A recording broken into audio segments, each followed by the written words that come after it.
لیکن وہاں کھڑے ہو کے حضرت زکریا نے دعا مانگی، رب نے قبول فرمائی، اور حضرت یحییٰ علیہ السلام حضرت زکریا کو عطا فرمائے۔ تو اگر ولیہ کی محراب کے پاس کھڑے ہو کہ اللہ کے نبی دعا مانگے تو رب قبول فرماتا ہے، تو ہم داتا علی اجمیری کے مزار پہ جا کے دعا مانگے تو، ہم غوث اعظم جیلانی کے مزار پہ جا کے دعا مانگے تو۔ امام شافعی فرماتے ہیں جب بھی کوئی مشکل پیش آتی ہے میں امام اعظم کے مزار پہ جاتا ہوں اور قریبی مسجد میں 2 نفل پڑھ کے ان کے مزار پہ دعا مانگتا ہوں، اللہ میری ہر مشکل کو آسان فرما دیتا ہے۔ تو بھائی یہ تو قرآن مجید کی آیات ہے نا، ان کو تو کھول کے دیکھو نا، کوئی اور معنی اس آیت کا، کوئی اور تفسیر، کوئی اور مفہوم۔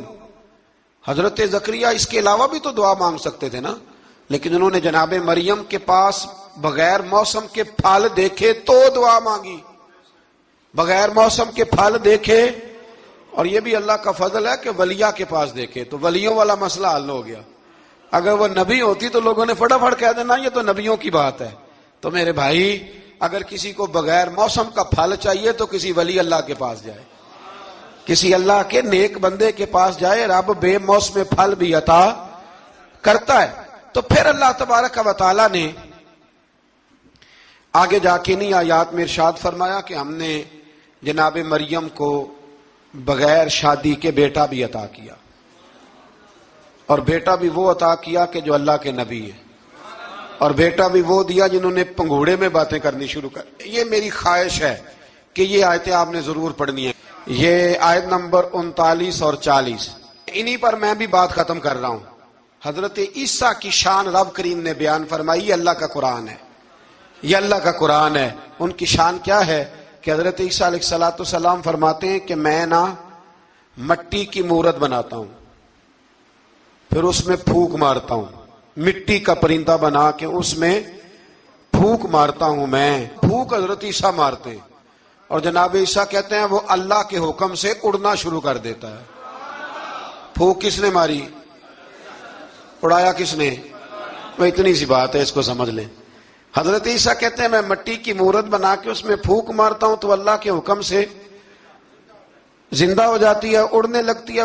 حضرت عیسیٰ فرماتے ہیں میں تندرست کرتا ہوں مادرزاد اندھوں کو، لا علاج کوڑوں کو، اور میں مردے بھی زندہ کرتا ہوں، کرتا اللہ کی اجازت کے ساتھ ہوں۔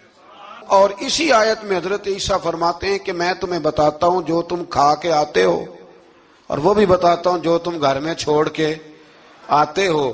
تو حضرت عیسیٰ علیہ السلام مٹی کا پرندہ بنا کے پھونک مارے تو رب اس میں جان پیدا کر دے، مردے میں جان بھی پیدا کرتے ہیں، اور پھر حضرت عیسیٰ مادرزاد اندھ اور کوڑوں کو آنکھیں بھی دیتے ہیں اللہ کے حکم سے، اور پھر حضرت عیسیٰ علیہ السلام مردہ بھی زندہ کرتے ہیں اس کے اذن سے۔ جو کھا کے آتے ہیں وہ بھی بتاتے ہیں، جو چھوڑ کے آتے ہیں وہ بھی بتاتے ہیں۔ تو یہ تو حضرت عیسیٰ کی شان ہے۔ تو یہ کوئی جا سدراتے ہار گیا، ایک کالیاں زلفاں والا سی جڑا لنگر شاہ تو بھی پار گیا۔ انداز دیکھیے، فرمایا کچھ سے کلام کیا اور کچھ کو پھر میرے رب نے درجوں میں اور بلندی عطا فرما دی۔ اب اللہ جس کو بلندی عطا کرے وہ کتنی بلندی پہ گیا ہے اس کا کوئی اندازہ کر سکتا نہیں۔ تو میرے اللہ نے بھی نہ بات کھلی چھوڑ دی، فرمایا چلو حساب لگاتے رہو۔ اعلی حضرت فرماتے ہیں کمان امکان کے جھوٹے نقطوں تم اول اور آخر کے پھیر میں ہو، محیط کی چال سے تو پوچھو وہ کدھر سے آئے اور کدھر گئے تھے۔ وہ تو بات بڑی دور نکل گئی، تم ابھی تک اس چکر میں ہو کہ کہاں سے آئے اور کہاں گئے۔ محمد سر وحدت ہے، کوئی رمز ان کی کیا جانے، شریعت میں تو بندے ہیں حقیقت میں خدا جانے۔ اور نہ حلیمہ بید کھلا ہے یہ، نہ مقام میں چونو چرا ہے یہ، تو خدا سے پوچھ وہ کون تھے تیری عظمتیں جو بڑھا گئے۔ لباس آدمی پہنا تو جہان آدمی سمجھا، وہ مزمل بن کے آئے تھے تجلی بن کے نکلیں گے۔ تو پہلی آیت میں ہی اللہ تعالیٰ نے اپنے انبیاء کی اور اپنے محبوب کی عظمت کو بیان فرمایا۔ پھر اللہ تبارک و تعالیٰ نے اس سے اگلی آیات کے اندر اپنی راہ میں خرچ کرنے کا حکم دیا، اور پھر آگے بڑھ کے نا اللہ تبارک و تعالی نے اسی پارے میں وہ عظیم آیت ارشاد فرمائی جسے آیت الکرسی کہا جاتا ہے۔ آیت الکرسی میں اللہ تعالیٰ کی عظمتوں کا بیان ہے، شانوں کا بیان ہے، بلندیوں کا بیان ہے، اور اس کے کمال اختیار اور کمالات کا بیان ہے۔ اور یہ وہ خوبصورت آیت کریمہ ہے آیت الکرسی۔ یہ حدیث آپ نے آج رٹ لینی ہے، یہ رٹ لینی ہے آپ نے حدیث، اور اتنی پکی رٹنی ہے کہ میرا مشورہ ہے کہ بچوں کے کانوں میں بھی بتانی ہے کہ یہ کام بھولنا نہیں۔ نبی پاک علیہ السلام نے فرمایا جو ہر فرض نماز کے بعد آیت الکرسی پڑھے گا نا، وہ مرنے سے پہلے پہلے جنت میں اپنا مقام دیکھ لے گا۔ اب اس سے بڑی فضیلت کیا ہوگی کہ مرنے سے پہلے پہلے امام سیوطی علیہ رحمہ نے اس حدیث کو نقل فرمایا۔ اللہ کریم نے نا آیت الکرسی کے فوراً بعد ارشاد فرمایا لا اکراہ فی الدین، اس دین میں سختی کوئی نہیں۔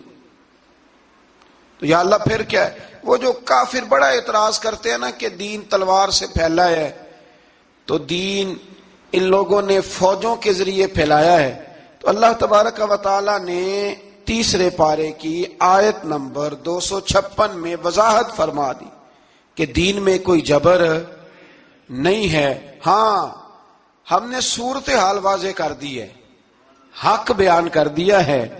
اب جو بندہ انکار کرے گا اس حق کا وہ شیطان کے ساتھ ہے، اور جو ایمان لے آئے گا تو پھر اس نے ایک مضبوط چیز کو پکڑ لیا ہے، اور اس مضبوط چیز کو پکڑا ہے جس نے کبھی کھلنا نہیں ہے۔ فرمایا دین میں کوئی جبر نہیں، سختی نہیں، لیکن نا دل اللہ کے کنٹرول میں ہے نا سارے، تو اللہ اگر چاہے تو سارے کافروں سے کلمہ پڑھوا دے، لیکن رب فرماتا ہے میں تمہیں حق بتاؤں گا، مان لو گے تو جنت ہے، نہ مانو گے تو جہنم ہے۔ اس لیے جبر والی بات کوئی نہیں۔ آگے اللہ تعالیٰ نے نا اسی پارے میں ارشاد فرمایا کہ اے محبوب الم تر الی الذی حاج ابراہیم فی ربہ، یہ بھی ایک انوکھی فطرت ہے انسان کی جس کو اللہ تعالیٰ نے اس پارے میں بیان فرمایا۔ محبوب آپ نے اس شخص کی طرف نہیں دیکھا جو حضرت ابراہیم سے جھگڑا کر رہا تھا ان کے رب کے بارے میں؟ جھگڑا کیوں کر رہا تھا؟ ان آتاہ اللہ الملک، کیونکہ اللہ نے اسے ملک عطا فرمایا۔ اللہ نے بادشاہی دیا تو وہ اللہ کے معاملے میں جھگڑے کرنے لگ گیا، وہ کہتا ہے میں ہی رب ہوں۔ تو حضرت ابراہیم علیہ السلام نے فرمایا میرا رب تو وہ ہے جو زندہ کرتا اور مارتا ہے۔ تو بیوقوف نے دلیل کیا دی؟ نمرود کہنے لگا میں رب ہوں، تو فرمایا میرا رب وہ ہے جو زندہ کرتا اور مارتا ہے، تو کہتا ہے میں بھی زندہ کرتا ہوں مارتا ہوں۔ دلیل کیا ہے؟ ایک سزائے موت کا قیدی منگایا، اور حضرت ابراہیم علیہ السلام کے سامنے کہنے لگا بھی تمہاری سزا کیا تھی؟ وہ کہنے لگا کل پرسوں پھانسی ہونے والی تھی۔ کہنے لگا جاؤ تم آزاد ہو۔ کہنے لگا دیکھ لو میں نے زندگی دے دی نا، حالانکہ یہ پرسوں مر جاتا۔ اور ایک بے گناہ کو پکڑا، تلوار ماری اور قتل کر دیا۔ کہنے لگا دیکھو میں بھی تو زندگی اور موت دیتا ہوں۔ اب حضرت ابراہیم اس کی اس دلیل پر اعتراض کر سکتے تھے، آپ نے خاص غور کرنا ہے بات پہ۔ اعتراض کر سکتے کہ تو پاگل ہے، زندگی تو یہ ہے نا کہ جس کو تلوار سے مارا ہے اسے اٹھا کے دکھا، یہ اعتراض ہو سکتا تھا۔ لیکن جب کوئی بیوقوفوں جیسی دلیل دے نا، تو علم مناظرہ کا اصول یہ ہے کہ پھر اسے اس کی زبان میں جواب دیا جاتا ہے، پھر اسے یعنی پھر اس کو یہ نہیں آپ کہیں گے کہ یہ تو نے کیا کیا۔ اب جس طرح کا منہ ہوگا تھپڑ بھی، یہ بزرگوں کی مثالیں ہیں نا، تو اس نے کہا جی دیکھو میں نے بھی بندہ ایک زندہ کر دیا ایک مار دیا ہے۔ اب یہ اس کی بیوقوفوں جیسی دلیل تھی، لیکن چونکہ بندہ ہی بیوقوف تھا تو اس کی اس کو سمجھ نہیں آنی تھی، تو حضرت ابراہیم نے دلیل بدل لی اور آپ فرمانے لگے چلو پھر اگر یہی بات ہے تو میرا رب وہ ہے جو سورج کو مشرق سے نکالتا ہے اور مغرب میں غروب کرتا ہے۔ تو اگر رب ہے نا تو اس طرح کر فاتی بہا من المغرب، تو اسے مغرب سے نکال۔ چل یہ تو نے زندہ مردہ کر کے دکھا دیا نا، تو مغرب سے نکال۔ فبہت الذی کفر، تو کافر پریشان ہو گیا، اس لیے کہ وہاں سے نکال سکتا نہیں تھا۔ تو جب آپ کسی سے گفتگو کرتے ہیں نا تو الجھے نہیں، بات ایسی کریں جس کا کوئی جواب موجود نہ ہو۔ یہاں مفسرین نے ایک بڑی شاندار بات لکھی ہے مفسرین کہتے ہیں کہ اگر وہ یہ کہہ دیتا نا یہاں پہ، کیونکہ بیوقوف تھا نا، کہہ نہیں سکا، اگر کہہ دیتا نا کہ مشرق سے تو میں کافر جب اٹھے گا تو کہے گا اوہو اب میرے لیے کیا نئی سزا ہے. تو اس سے بالکل آگے متصل حضرت ابراہیم علیہ السلام کا وہ واقعہ اسی پارے میں ذکر کیا گیا ہے. جب حضرت ابراہیم علیہ السلام نے کہا تھا کہ اے اللہ مجھے دکھا تو مردے کیسے زندہ کرے گا، تو رب کریم نے فرمایا یقین نہیں. عرض کی یا اللہ اطمینان قلبی کے لیے. ایک علم الیقین ہوتا ہے، ایک عین الیقین ہوتا ہے، ایک حق الیقین ہوتا ہے.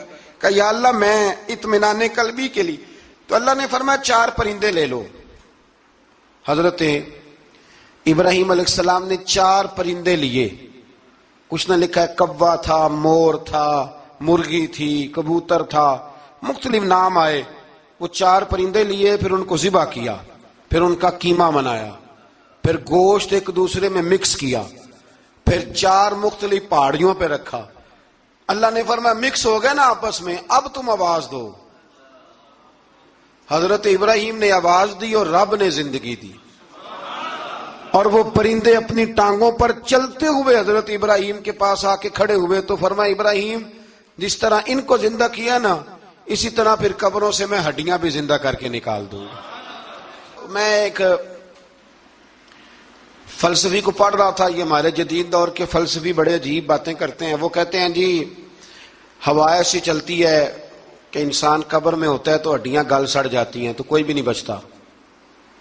اور پھر آپ کہتے ہیں کہ کچھ کو عذاب ہوتا ہے، کچھ کو ثواب ہوتا ہے. تو قبر کے اندر جب مردے چلے گئے تو آپ یہ بھی کہتے ہیں بعض لوگ کہ ایک قبر سے 70 اٹھیں گے تو ایک کو عذاب ہو رہا ہے، ایک کو ثواب ہو رہا ہے. یہ کیا ماجرا ہے؟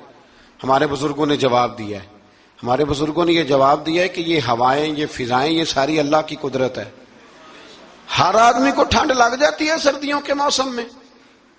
میں نے کچھ ایسے بندے دیکھے ہیں، بلکہ کوئی مجھے کہے گا تو میں دکھا دوں گا، ساری سردیاں سویٹر نہیں پہنتے، پھر فوت ہو جاتے ہیں. اور کئیوں نے 6 پہنے ہوتے ہیں، پھر بھی دانت کے ساتھ دانت بج رہا ہوتا ہے. وہ کہتے ہیں توبہ توبہ بڑی ٹھنڈ ہے. یہ بھائی آب و ہوا ایک ہی ہے، لیکن وجود کے اثر قبول کرنے کے معاملات بھی اور ہی ہے. یہی معاملہ قبر میں ہوگا. دیکھیں نا حضرت عزیر علیہ السلام کے گدھے نے بھی آب و ہوا لکھی اور کھانے نے بھی.